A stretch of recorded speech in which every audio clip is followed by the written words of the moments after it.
بسم الله الرحمن الرحيم.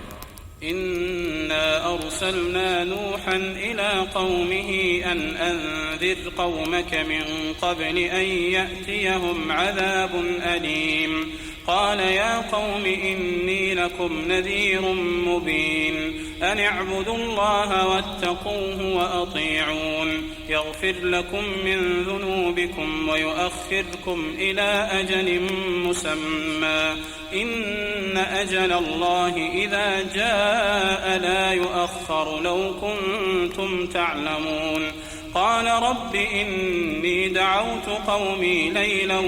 ونهارا فلم يزدهم دعائي إلا فرارا وإني كلما دعوتهم لتغفر لهم جعلوا أصابعهم في آذانهم واستغشوا ثيابهم وأصروا واستكبروا استكبارا ثم إني دعوتهم جهارا ثم إني أعلنت لهم وأسررت لهم إسرارا فقلت استغفروا ربكم إنه كان غفارا يرسل السماء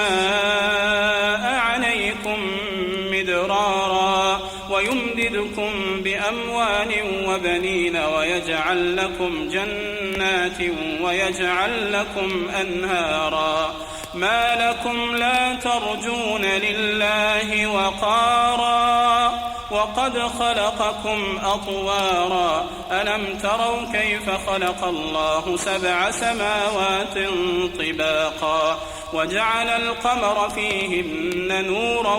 وجعل الشمس سراجا والله أنبتكم من الأرض نباتا ثم يعيدكم فيها ويخرجكم إخراجا والله جعل لكم الأرض بساطا لتسلكوا منها سبلا فجاجا. قال نوح رب إنهم عصوني واتبعوا من لم يزده ماله وولده إلا خسارا ومكروا مكرا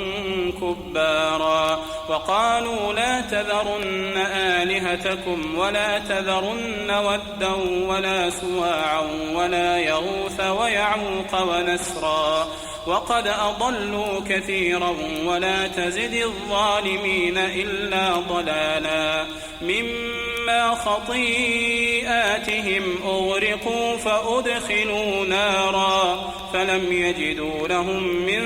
دون الله أنصارا وقال نوح رب لا تذر على الأرض من الكافرين ديارا إنك إن تذرهم يضلوا عبادك ولا يلدوا إلا فاجرا